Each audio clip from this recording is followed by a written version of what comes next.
Olá a todos, todas. Espero que tenham aproveitado as breves férias que tiveram.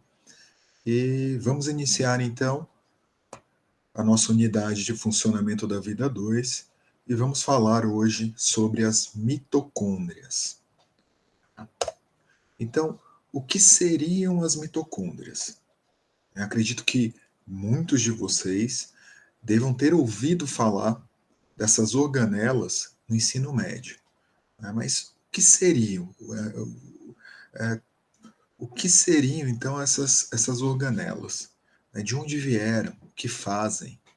Quais são as suas funções? Onde elas ocorrem? Todas essas questões, elas serão respondidas ao longo dessa nossa conversa sobre essa grande e importante organela presente nas células eucariontes. Tá? Então, mitocôndria, do grego mitos, um fio, condros, grânulos, partículas, são estruturas, são organelas extremamente importantes para a manutenção do metabolismo celular e, por consequência, do metabolismo do organismo. Essas estruturas, elas são organelas celulares, estão presentes nas células eucariontes, sejam elas células animais ou vegetais. Tá? Então, encontraremos mitocôndria nesses dois tipos celulares, tá?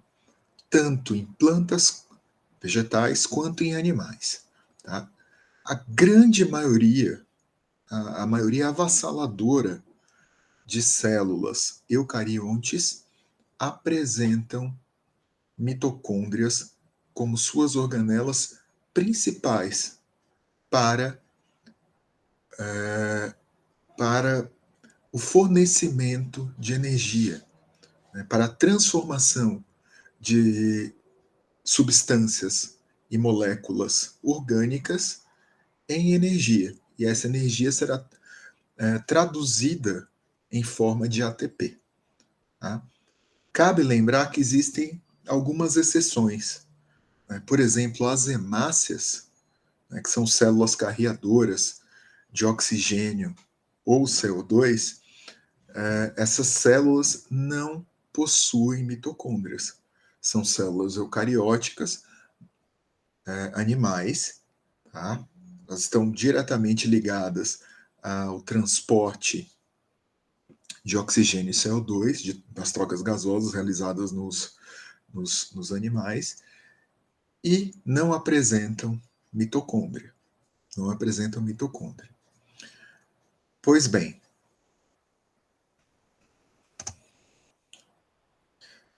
vamos dar uma olhada, então, onde essas mitocôndrias podem ser observadas nesses dois tipos celulares. Nas células vegetais e nas células animais.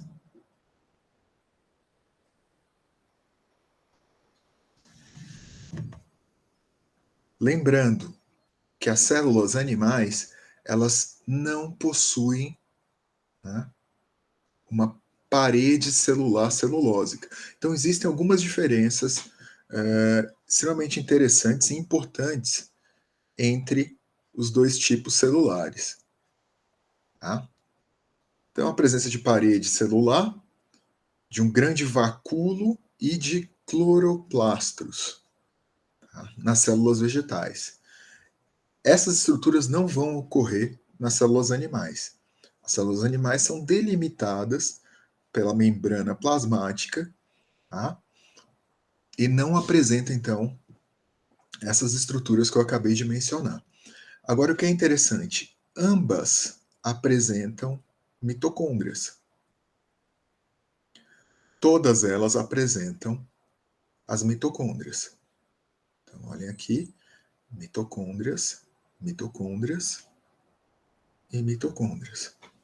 Tá? Vamos dar uma olhada mais de perto nas células animais, e vamos examinar agora essas estruturas, essas organelas, perdão, essa estrutura celular, não deixa de ser uma estrutura celular, que é a mitocôndria, em um tecido que necessita de bastante energia. Um tecido que necessita de muita energia para desempenhar suas funções biológicas, tá? O tecido hepático. Então vamos dar uma olhadinha no tecido hepático. Então, ser humano, o fígado, a gente aproxima o parênquima hepático, conseguimos observar os hepatócitos, tá? E nesses hepatócitos temos uma profusão de mitocôndrias. Por que as mitocôndrias são importantes? Porque elas vão produzir energia. Elas são como a usina, né, de uma usina hidrelétrica da célula, que vai ser capaz de gerar energia para todo o organismo. Tá?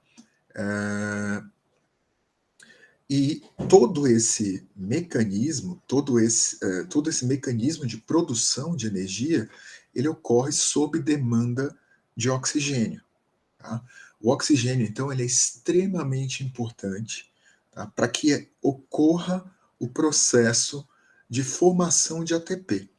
Todo esse processo é conhecido como respiração celular. Tá? A respiração celular ela pode ser dividida em 3 etapas.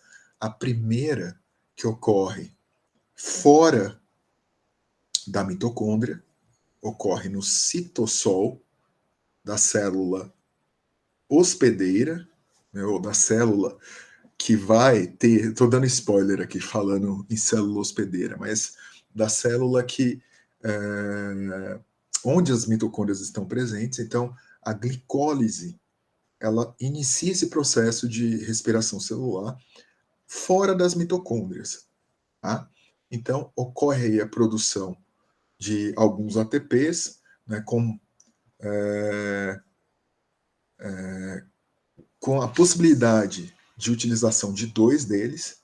Né, então, há um consumo de 2 ATPs, a produção de 4. Então, desse balanço, a gente dispõe na glicólise de 2 ATPs.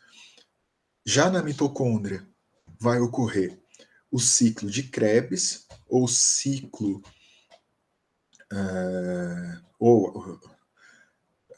também responsável pela formação de mais 2 ATPs, tá? E finalmente, ocorre a fosforilação oxidativa, né, onde os ATPs serão, a grande quantidade de ATP, quase 90% do ATP será, mais de 90% do ATP será produzido no interior das mitocôndrias. Tá? Então, glicólise 2 ATPs, ciclo de Krebs 2 ATPs e fosforilação oxidativa em torno de 27, 28 ATPs. Tá? E isso, né, essa produção de ATP é extremamente importante para gerar a energia necessária para a vida, a energia necessária para a manutenção da vida. Tá? Então, essas organelas elas desempenham um papel fundamental, fundamental. Outras funções que as mitocôndrias podem desempenhar, né? Elas estão também associadas aos mecanismos de morte celular programada, né, ou também conhecido como apoptose. Tá? Então, elas têm uma relação estreita com esse mecanismo, e a gente vai ver isso mais adiante na nosso ser. Tá? Além disso, ocorrem reações metabólicas, tá, no interior da mitocôndria, capaz de degradar ácidos graxos. Tá? E essa degradação de ácido graxo é importante, né, para a continuidade, para o funcionamento, né, dos processos de fosforilação oxidativa, de produção de ATP. Tá? Então, isso é bastante importante também. E as mitocôndrias estão também relacionadas a algumas doenças de origem genética. Tá? A gente não vai entrar especificamente nesse assunto, mas tenho em mente que, havendo falhas, né, na genética relacionadas à mitocôndria, tá, isso pode causar algumas enfermidades, né. O mau funcionamento da mitocôndria vai implicar diretamente na produção de energia, tá, no consumo de O2, na produção de CO2, na liberação de água, tá, que são principalmente o CO2 e a água como resultados, né, desse processo de oxidação da glicose. Tá? Então, resumindo, né, resumindo tudo isso que eu acabei de mencionar, as mitocôndrias em um ambiente aeróbico, ou seja, em um ambiente repleto de oxigênio, tá, conseguem fazer um processo catabólico de quebra de uma molécula grande, relativamente grande, se a gente for pensar no tamanho da célula e da própria mitocôndria. Então, ela quebra a molécula de glicose, ela reparte essa molécula, e esse processo, como eu mencionei anteriormente, ele faz parte do processo de respiração celular. Tá? O início dessa quebra ocorre uma parte dele, a parte inicial, fora da mitocôndria. Em seguida, todo o restante do processo de respiração e de quebra da glicose ocorre no interior dessa organela. Tá? Então, ao longo da metabolização da glicose, a mitocôndria desempenha um papel catabolítico. Né? Catabolítico. Então, ela pega uma unidade maior e fragmenta, tá, em um número de unidades menores que serão utilizadas pelo organismo. Tá? O que a gente poderia fazer de forma, poderíamos fazer uma analogia com o intestino. Né? O nosso intestino é nosso grande órgão catabólico, né? Porque a gente se alimenta de macronutrientes, de comida, perdão, a gente se alimenta de comida, essa comida a gente quebra em macronutrientes, tá? Consome as unidades menores, né? Absorve e elimina. Tá? Elimina o que não é necessário. Então, o processo de digestão é um processo catabólico. Então, analogamente, as mitocôndrias seriam, né, um grande intestino das células. Por quê? Porque ela estaria consumindo essa glicose, quebrando essa glicose, é, produzindo unidades menores energéticas, os ATPs. Esses ATPs estariam sendo utilizados pela célula e pelo organismo, e haveria produção de resíduos, né, tais como o CO2 e a água. Na verdade, os subprodutos finais do processo de respiração celular. Tá? Então, basicamente, a mitocôndria funciona desta forma, ok?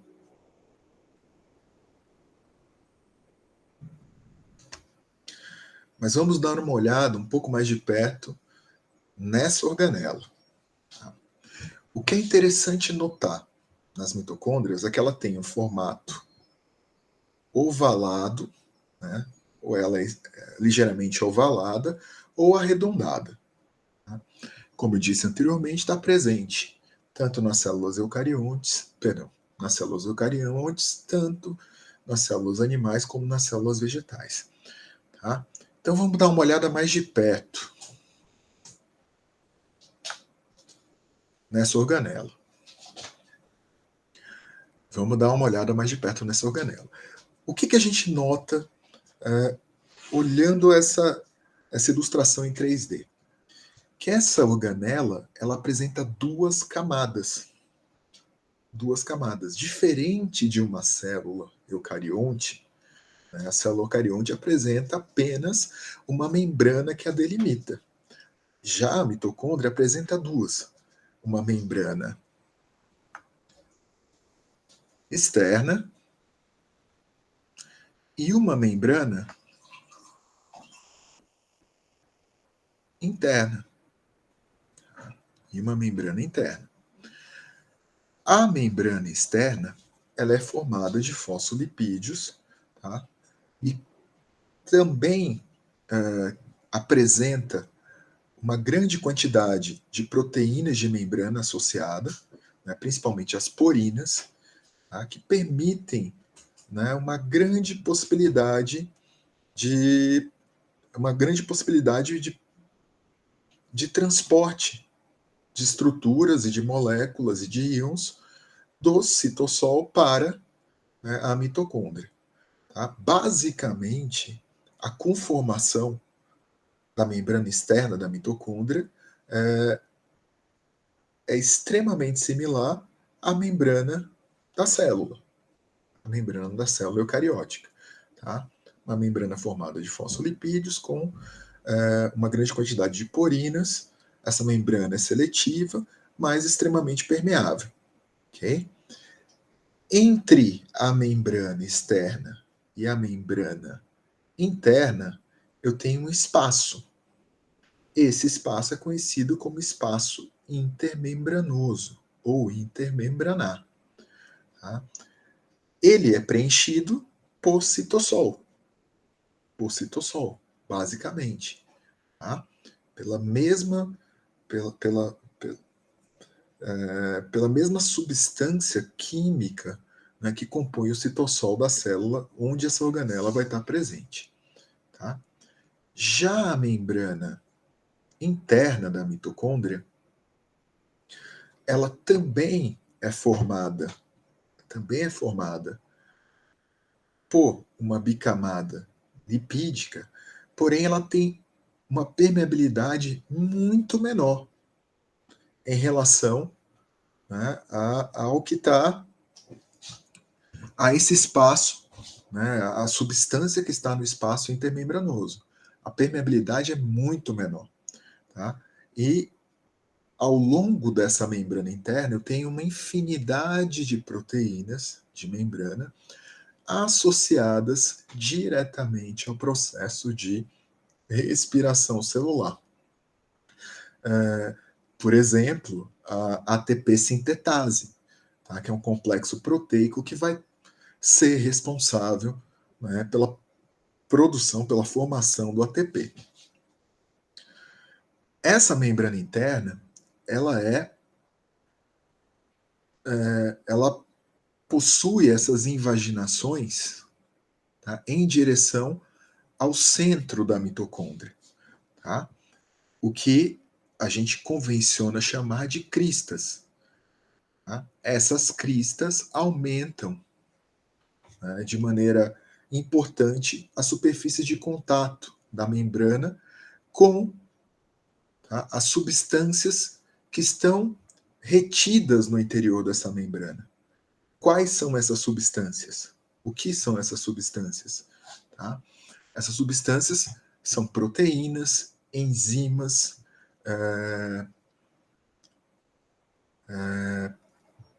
também temos no interior, nessa região que é conhecida como matriz mitocondrial, uma grande quantidade de ribossomos e temos DNA mitocondrial. Tá? Temos RNA, tá? Então, existe toda uma maquinaria, né, molecular no interior da matriz, né, que vai possibilitar com que hajam as reações químicas, as trocas iônicas e as condições necessárias para que haja a formação de ATP. Para que haja a formação de ATP e que esse ATP possa ser distribuído para a célula, assim como para todo o corpo. Ok? Se as mitocôndrias não funcionam, não há energia. Não há energia para a vida. Se não há oxigênio, não há como as mitocôndrias funcionar. A cada respiração que a gente dá, a cada respiração, a gente está levando oxigênio para o sistema. A gente está garantindo um funcionamento ótimo das mitocôndrias. Todavia, tá? Essas mitocôndrias também estão suscetíveis, muito mais suscetíveis à ação de radicais livres. Aí os radicais livres estão diretamente relacionados com o envelhecimento e com a morte. Tá? Então existe, entre aspas, né, um paradoxo, né, molecular. Né? O órgão, a organela que nos proporciona a vida por meio do oxigênio, né, também ela acaba nos, entre aspas, matando ao longo do tempo, né, por ser extremamente suscetível aos radicais livres de oxigênio, né, que advém desse processo de respiração celular. Ok? Pois bem, voltando aqui para os slides. Então, vamos tentar dar uma olhada e entender um pouco melhor essas estruturas com essas imagens. Então, aqui eu tenho uma eletromicrografia, tá? Onde é possível detectar claramente a membrana externa da mitocôndria, ok? E a membrana interna, bem como as cristas na membrana interna. Okay?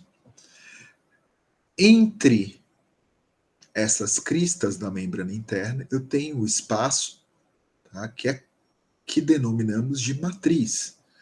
Na matriz, existe uma infinidade de componentes moleculares, de íons, de DNA, né, que são extremamente importantes para, né, a manutenção da principal função da mitocôndria para a célula e para o organismo, que é a produção de energia, por meio da síntese de moléculas de ATP. Então vamos dar uma olhada aqui nesse esqueminha, para ver se a gente consegue entender de uma maneira mais clara. Membrana externa, a membrana externa, basicamente algo homólogo à membrana celular, bicamada lipídica, e proteínas de transporte, porinas associadas a essa bicamada. Tá? Um espaço entre a membrana externa e a membrana interna, esse espaço, né, mormente preenchido por citossol. Tá? A membrana interna, com suas invaginações, com uma permeabilidade muito menor, com a presença de proteínas associadas à produção de ATP, as transformações necessárias à produção do ATP, tá, que se iniciam lá na glicose, com saldo de 2 ATPs, com a presença de 2 piruvatos, e esses piruvatos iniciam posteriormente todo, né, uma cadeia, né, uma cascata metabólica que vai levar, então, tá, no final do processo, durante a fosforilação oxidativa, a produção de ATP. Tá? Essa produção de ATP está relacionado com o processo quimiosmótico. Tá? Quimiosmótico. Guardem esse nome. Tá? Porque o processo quimiosmótico ele é, né, metabolicamente a fosforilação oxidativa. Ou seja, tá, diante da presença de oxigênio e por conta das trocas iônicas, ocorre o quê? Tá? Uma fosforilação, né, que irá produzir, portanto, as moléculas de ATP. Tá? O saldo, né, de produção de molécula de ATP gira em torno de 27, 28 moléculas. Tá? E se a gente for ver, né, na glicólise a gente produz duas moléculas de ATP. Tá? Na cadeia, no ciclo de Krebs, a gente produz mais duas moléculas de ATP. Tá? E no processo de fosforilação oxidativa, né, por conta, da quimio osmose, né, eu tenho a produção de 28 moléculas. Né? Então, a eficiência dessa produção de moléculas na matriz é muito maior. Então, temos a matriz.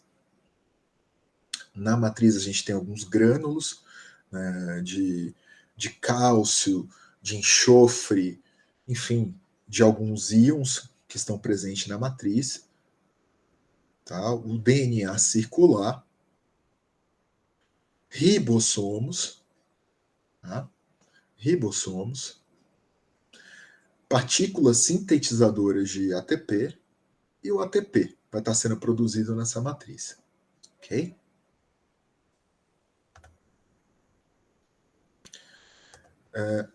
O que é interessante mencionar aqui nesse momento é que o DNA ele é circular. Ele é circular. E os ribossomos são muito semelhantes aos ribossomos encontrados, por exemplo, em bactérias. Né? Em bactérias também encontramos DNA nessa forma, na forma circular. Tá? Então, a presença de uma membrana externa, a presença de uma membrana interna, DNA circular, ter DNA em uma organela, né? A presença de ribossomos, né? Tudo isso vão ser evidências importantes para a gente tentar entender de onde vieram essas organelas, onde elas surgiram, né, ao longo do processo evolutivo. A gente vai ver isso um pouco mais para frente. Pois bem, falando um pouco mais especificamente do DNA, então a gente tem um DNA circular, tá? DNA circular. Esse DNA é extremamente suscetível a mutações, não tem introns nesse DNA, não ocorrem introns nesse DNA circular, tá? Diferente do DNA nuclear da célula, né, que está abrigando essa mitocôndria, tá? O DNA nuclear, ele é um DNA que tem resistência a mutações, ocorrem mutações, mas de uma maneira muito mais resistente em relação ao DNA mitocondrial. Tá? Esse DNA ele apresenta 13 sequências codificadoras de proteína, então ele é capaz de produzir em torno de 13 proteínas, falando do DNA mitocondrial humano. Né? Ele contém aproximadamente 37 genes, Grande parte dessas proteínas, a grande maioria dessas proteínas, elas estão relacionadas com a produção ou de proteínas ou de enzimas necessárias, tá? À respiração celular, necessárias à produção de ATP. Tá? E o que é interessante, outras dessas proteínas, outros desses genes que codificam proteínas necessárias à respiração celular se encontram no DNA nuclear. Né? Então, existe uma dependência do DNA nuclear para que ocorra o processo de respiração celular nas mitocôndrias. Tá? Então, guardem essas informações.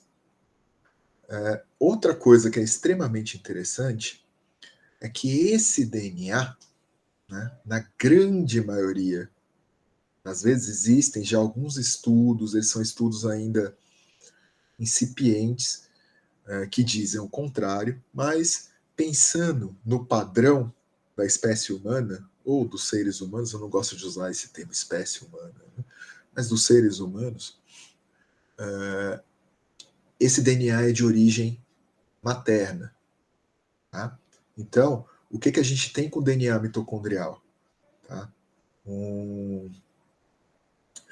Recebemos, né, de forma matrilinear esse DNA.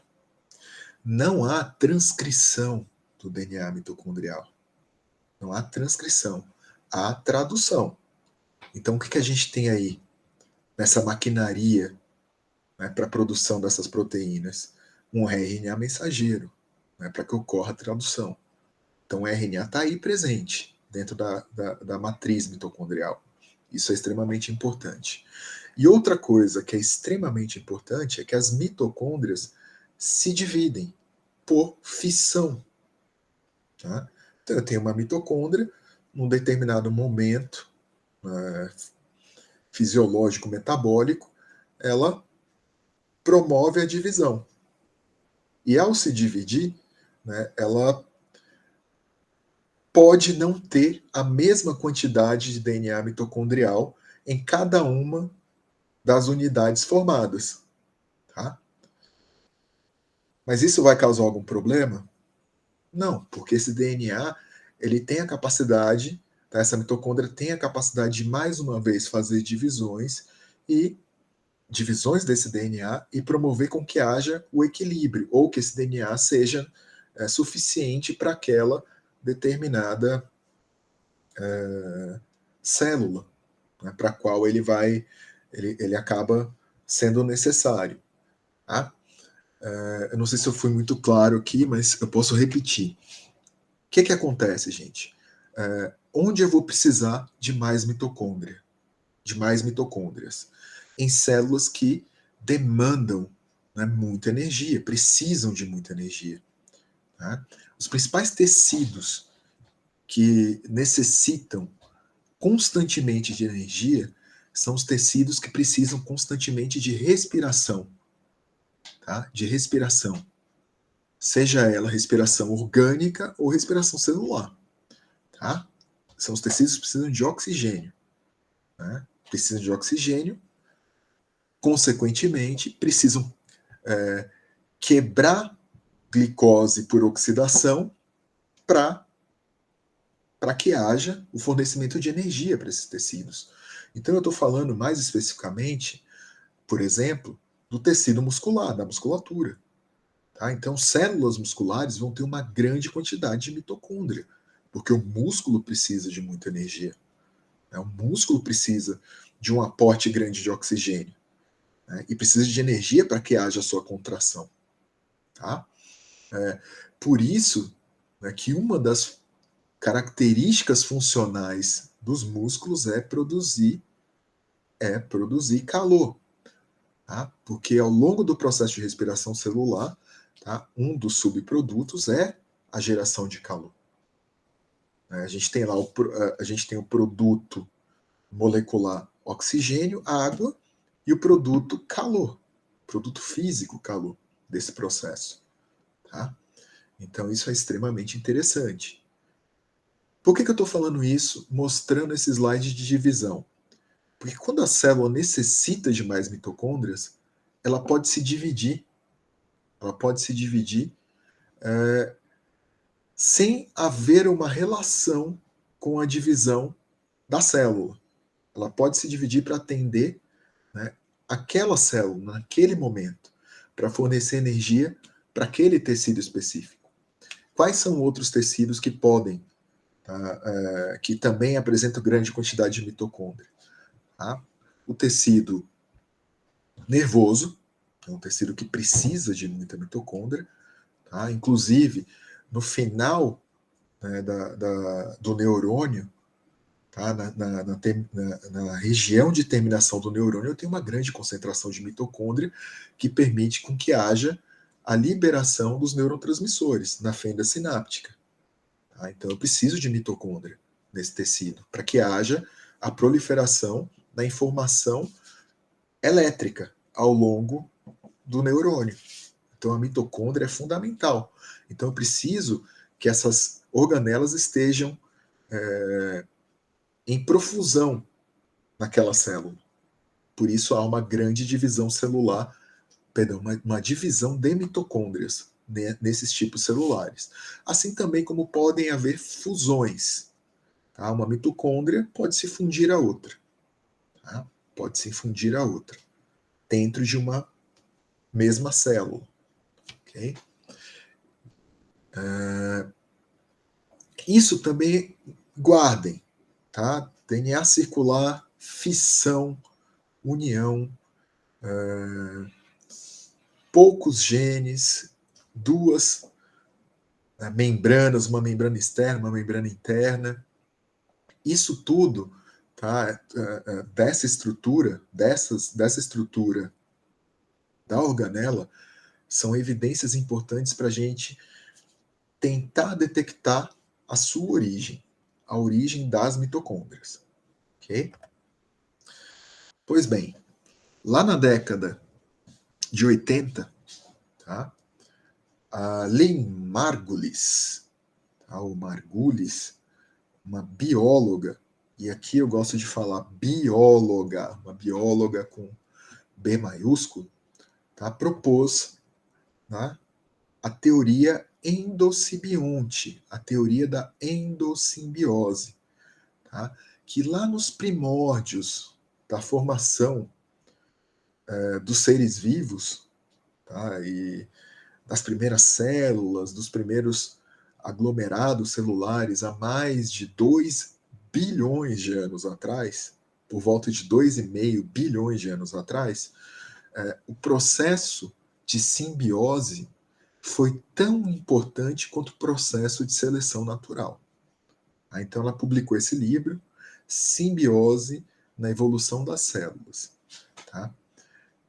E propôs, então, a teoria endossimionte de como se formou, de como teria se formado a célula eucarionte, que seria a base celular de todos os organismos, superiores. Eu não gosto de usar esse termo, né? De protozoa e metazoa. Né? De protozoa e metazoa. Então, de basicamente todos os organismos vivos. Tá? Basicamente todos os organismos vivos, tirando, tá, os protistas. Tá? Tirando os protistas. Então, o que a Lynn Margulis propôs? Bom, lá há 2,5 bilhões de anos, tá, o ambiente era um ambiente propício para o desenvolvimento, tá, de indivíduos anaeróbicos. Tá? Então, as primeiras células, os primeiros seres que ali estavam, tá, eram indivíduos anaeróbicos. Então, eles usavam mecanismos diversos à captação de oxigênio, tá, para desempenhar os seus papéis metabólicos e para sobreviver. Tá?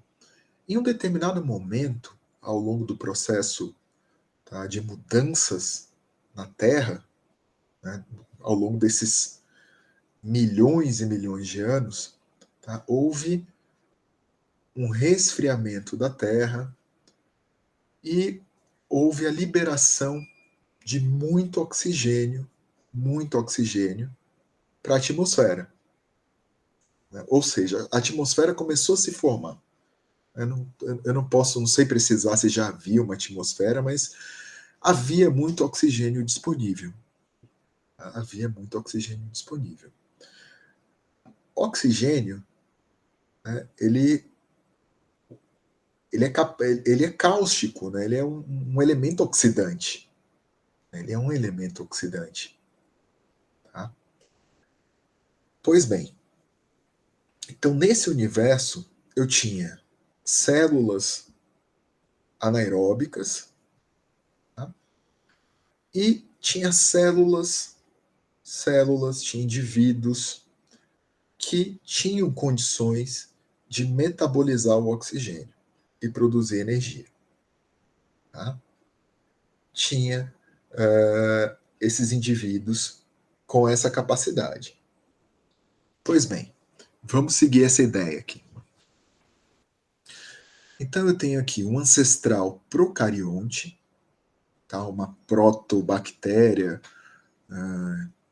como queiram chamar, uma alfa.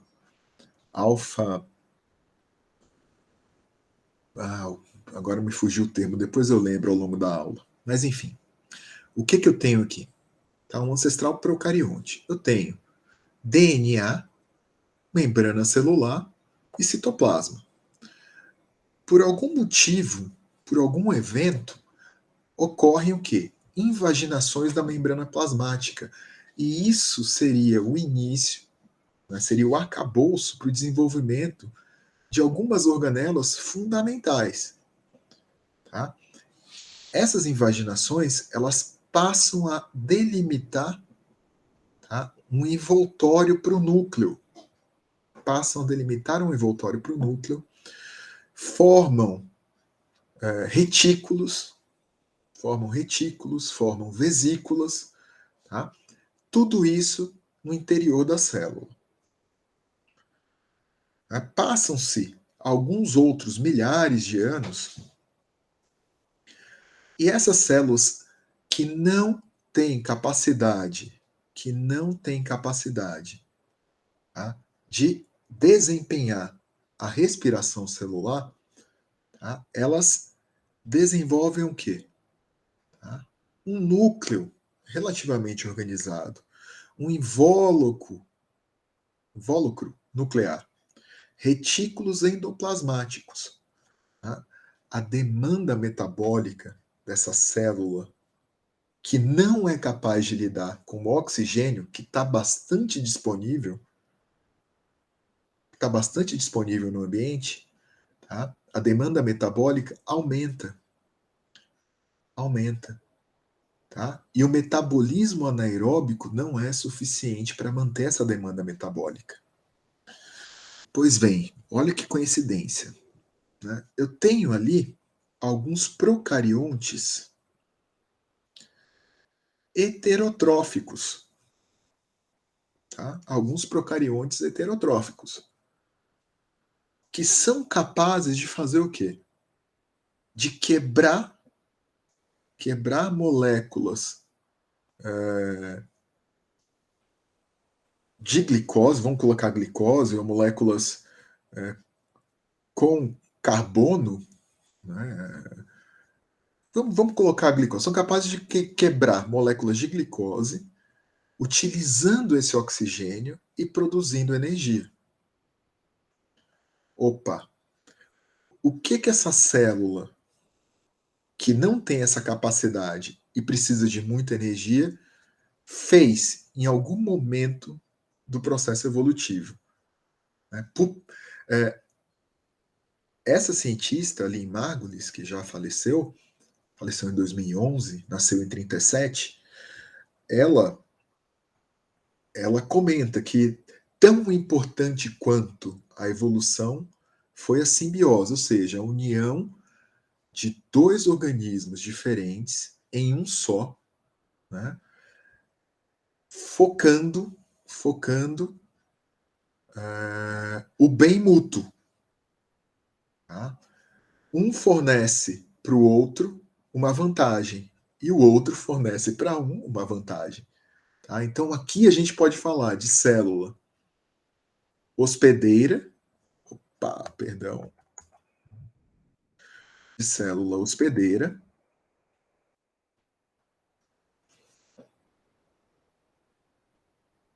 e, tá, da nosso protobactéria aqui, do nosso proto-organismo heterótrofo ancestral capaz de utilizar oxigênio para produzir energia diante, tá, de glicose, diante de substâncias de glicose e de ácido graxo, por exemplo. Pois bem, então, ao longo do processo evolutivo, por pressão do ambiente, porque aumentou a quantidade de oxigênio, e lembrem, esse oxigênio pode estar causando mal para essa célula. Ele pode estar influenciando, ele pode estar oxidando coisas aqui que não era para oxidar. Então, o que acontece? Então, uma fagocitose desses indivíduos por essa célula maior. E ao fagocitar essa célula maior, tá, esse indivíduo procarionte heterotrófico capaz de lidar com o oxigênio, capaz de metabolizar o oxigênio, tá, ele acaba recebendo, em troca, esse grande aporte de energia que ele necessita, porque ele não consegue lidar com oxigênio. Mas esse indivíduo que ele fagocitou e não lisou, não se alimentou desse indivíduo, não quebrou esse indivíduo, tá? Permite que o excesso, que o excedente de energia por ele produzido possa ser utilizado por essa célula. Pois bem, qual é a vantagem, né, para esse indivíduo? Se é uma simbiose, se é uma relação de vantagem mútua. A vantagem é que ele vai estar protegido dentro de uma célula maior, tá? E vai ter um aporte, tá, de nutrientes que talvez ele não tivesse no ambiente. Com o passar de milhões de anos, então, segundo a teoria endosimbionte, tá? E com algumas mudanças, como por exemplo, que alguns autores acreditam que seja a passagem de alguns genes mitocondriais, tá, para o DNA nuclear, tá, forma-se então uma relação de simbiose permanente. Tá? E essa protobactéria, esse proto-organismo, ele se torna então a mitocôndria. O que fornece evidências para essa teoria? O DNA circular, que é encontrado em bactérias, ele está ali presente nas mitocôndrias. Tá? 2, a presença de ribossomos na matriz, extremamente parecidos, extremamente similares com os ribossomos de bactéria. 3, a presença de duas membranas. Tá? E lembra muito a invaginação da membrana para que ocorra fagocitose. Tá? Só que essa fagocitose não se perpetuou, ela não ocorreu totalmente. Então, por isso acreditam, né, os cientistas e a cientista que propôs essa teoria acredita que essas camadas de membrana externa ela advém justamente desse processo que foi truncado, né, para que se formasse então a célula eucarionte heterotrófica ancestral, tá? Que todos nós animais, eu, vocês, tá, carregamos. Então a base do que fornece energia para a gente, tá, ela advém de uma simbiose entre dois organismos, tá, que inicialmente, que primitivamente eram dois organismos procariontes. Tá? Alguns autores falam em árquea, né, que esses indivíduos aqui maiores que englobaram, né, o que viria a ser as mitocôndrias advinham dos arqueia, tá? Mas isso é uma discussão mais aprofundada, a gente pode fazer essa discussão um pouco mais adiante, ou em outro momento. Pois bem, gente, olha que interessante. O eucarionte heterotrófico ancestral, tá? A partir desse momento da formação do eucarionte heterotrófico ancestral, eu tenho o quê? Um segundo evento, tá? De fagocitose de um procarionte, tá? Então, a partir desse indivíduo aqui, eu tenho um segundo evento. Qual seria esse segundo evento? Englobar os cloroplastos, o que viriam a ser os cloroplastos. Que seriam procariontes autotróficos ancestrais. Tá? Então, a capacidade, e isso daria origem, então, às células eucariontes autotróficas que estão presentes nos vegetais até hoje. Tá?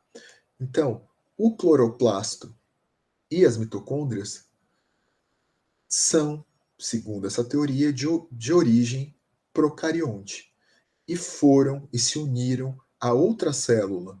No caso das mitocôndrias, uma célula procarionte também, que não tinha capacidade de lidar com, com o metabolismo do oxigênio, de metabolizar o oxigênio, tá? E as células vegetais vieram já, né, elas derivaram já desse indivíduo eucarionte heterotrófico ancestral, que incluiu posteriormente os cloroplastos, o que viriam a ser os cloroplastos. Espero que vocês tenham entendido isso, parece que ficou um pouco nebuloso. Tá? Então vamos dar uma olhada aqui, tá, nessa ilustração para ver se a gente consegue matar essa teoria. Eu acho que eu acabei não comentando. Eu iniciei a ideia, né, mas eu acabei não comentando, não terminei a ideia. A autora, ela sugere que a simbiose ela é muito importante para a formação, né, para a evolução das células, né, e por consequência para a nossa própria evolução. E ela diz que é tão importante ou até mais importante, né, do que o processo evolutivo. Eu tenho outra visão. Eu acho que elas concorrem de maneira quase de maneira quase igualitária, de uma maneira igual. Né? Na verdade, elas não têm concorrência, elas são complementares, elas são sinérgicas. Ou seja, o ambiente muda, a pressão seletiva ambiental, tá? E a capacidade de fazer essa simbiose possibilitou o quê? Diante dessa mudança ambiental, né? Que houvesse a fixação de uma nova forma, de uma forma mutante. E aqui eu não estou falando de mutante genético, né? Um genoma, como geralmente a gente fala, um mutante genérico. Tá? E isso propiciou o quê? Com que houvesse, tá, essa mudança tão importante que delimitou todo, toda, delimitou basicamente toda a nossa história evolutiva. Tá? Então, e essa história se inicia aí. Tá? Pressão ambiental e possibilidade de se fazer a simbiose. Então, eu falei, né? Elas são teorias que concorrem. Não, elas não concorrem. Elas são teorias que caminham paralelamente a um ponto de sinergia, a um ponto de união. Então, pois bem, a teoria endosimbionte. Vamos dar uma olhada aqui nessa ilustração. Né? Então, eu tenho aqui o proto-eucarioto, que o autor aqui delimita como proto-eucarioto. Então, esse proto-eucarioto acontece o quê? Dobraduras na membrana plasmática do ancestral procarioto, que dão origem a alguns componentes de endomembrana. Quais sejam esses componentes? Um núcleo que fica encerrado, né, nessas dobras da membrana e retículos endoplasmáticos. Tá? O primeiro evento de endossimbiose, né, do ancestral eucarioto consome uma bactéria aeróbica que evolui para uma mitocôndria. Tá? Um segundo evento endossimbiótico, logo ali no comecinho, tá, da evolução das células eucariontes, tá, consome uma bactéria fotossintética que evoluiu para os cloroplastos. Então, a partir desse evento 3 aqui, a partir do evento 3, eu tenho, tá, o envolvimento de uma célula, de uma bactéria aeróbica, tá, por uma célula procarionte que não tinha capacidade de desenvolver um metabolismo aeróbico, tá, que dará origem ao que a gente conhece como a célula eucariótica moderna, porque formará as mitocôndrias. Nesse momento aqui, logo após tá? Ao longo do processo, lá no começo do processo evolutivo, quando essa célula protoeucarionte engloba essa mitocôndria, tá? Pouco tempo após esse evento, há o quê?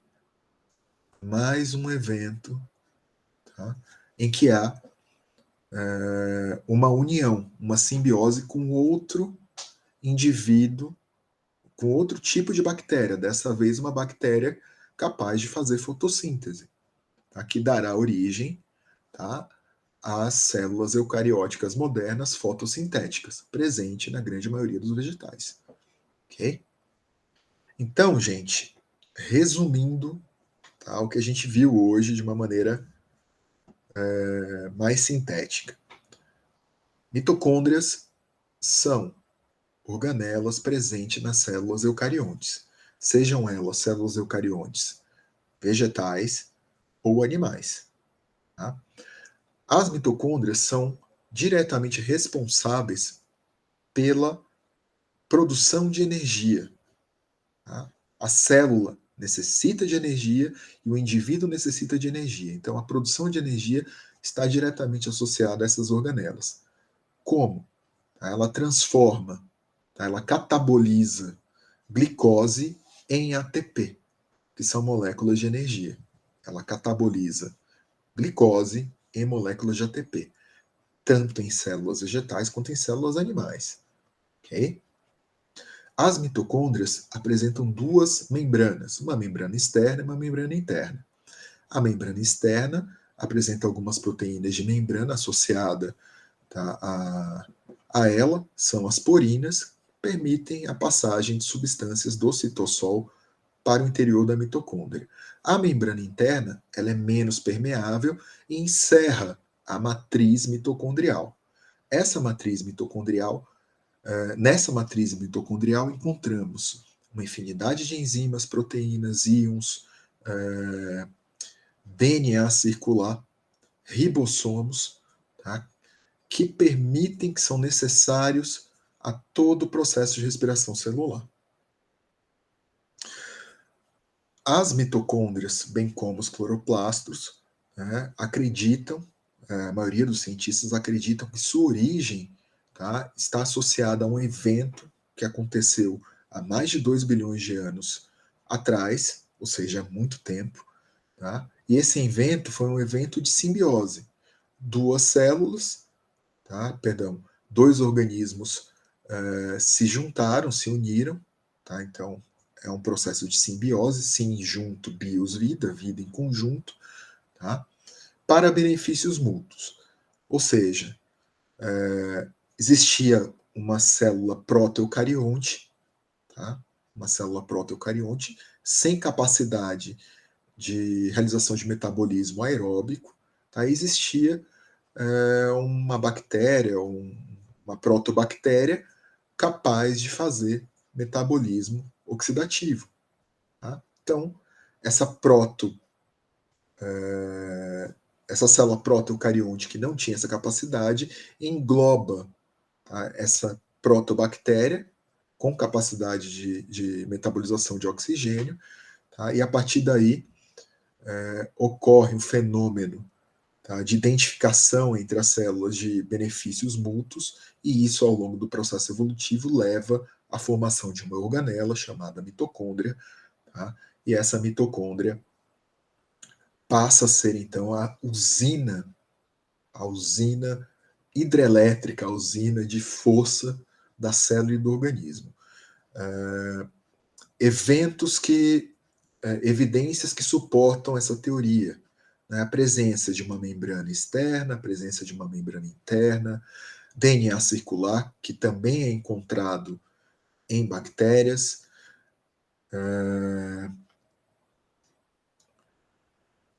a capacidade de fissão presente nas mitocôndrias, tá? E essa fissão e essa divisão das mitocôndrias não está relacionada com a divisão celular propriamente dita, tá? A presença das membranas, a presença de ribossomos muito semelhantes aos ribossomos encontrados nas bactérias e uma maquinaria capaz de fazer a tradução, tá, desse DNA circular. Tudo isso são algumas das evidências que suportam a teoria endossimionte. É isso, gente. As referências, né, foi o livro Biology, tá? Ele pode ser baixado, vocês podem baixar aqui nesse link do OpenStax. Tá?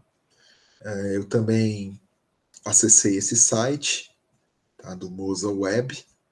Então, se vocês quiserem dar uma olhada, acessem também. Apoio para o estudo. Tá? Eu gostaria que vocês lessem esse artigo que está nesse sítio aqui abaixo. Esse artigo é denominado A Mitocôndria Não é um Presente Exclusivo da Mãe. Eu acabei de esquecer de mencionar ali, né? A herança mitocondrial, na grande maioria das vezes, tá? Na ampla maioria do que se sabe em seres humanos, ela é de origem da mãe, tá? Ela tem uma origem matrilinear. Isso também é importante, gente, para uma infinidade de estudos. Né? Pelo fato do DNA da mitocôndria ser um DNA que sofre muitas mutações, eu consigo traçar o quê? Eu consigo traçar a filogenia de determinados grupos, né? Caçando essas mutações. Ao observar as mutações no DNA mitocondrial e como ele é suscetível a muitas mutações, eu consigo estabelecer relações filogenéticas, relações de parentesco ao longo do processo evolutivo. Então, muitos estudos de sistemática vêm lançando mão, tá, do exame, da análise do DNA mitocondrial para estabelecer hipóteses de relacionamento evolutivo entre diversos taxons. Então, essa é uma grande importância do DNA mitocondrial. Outra é que a gente consegue traçar a genealogia. Né? Por quê? O DNA mitocondrial, herdamos o DNA mitocondrial das mães. Tá? Porém, mais recentemente, há controvérsias. Então, leiam esse texto, né? A mitocôndria não é um presente exclusivo da mãe. Ele está nesse sítiozinho, porque eu vou fazer umas perguntinhas para vocês na avaliação sobre ele. Tá? E acessem também esse sítio abaixo, que fala sobre as mitocôndrias de uma maneira geral, bastante interessante também. Bom, e para finalizar, a gente tem aqui essa imagem de Star Wars, que eu gosto muito, né? E eu faço uma pergunta para vocês. Essa pergunta é uma pergunta que vocês também vão ter que me responder lá na avaliação. A vida imita a arte ou o contrário? A arte imita a vida? Tá? Para quem não assistiu, isso aqui é um trecho, tá, do filme Star Wars, A Ameaça Fantasma, em que um dos Jedi mais poderosos lá faz uma análise do sangue do Anakin Skywalker, que viria a se tornar o Darth Vader. E aí ele fala assim, né, o Anakin pergunta, nossa, mestre, por que você está examinando aí meu sangue? O que são esses tais de midi-chlorians? Tá? Aí o mestre fala, são seres de vidas microscópicas inteligentes que vivem no interior de suas células. Sem as midichlorians, a vida não poderia existir e nós não teríamos conhecimento da força. Elas continuamente conversam conosco, nos dizendo a vontade da força. Quando você aprender a acalmar sua mente, escutará elas conversando com vocês. Senhores, senhoritas, senhoras, espero que vocês acalmem a mente e consigam ouvir as suas mitocôndrias, suas midichlorians, tá? E possam responder aos questionários, né, com bastante sabedoria. Que a força esteja com vocês e com todos nós. Forte abraço.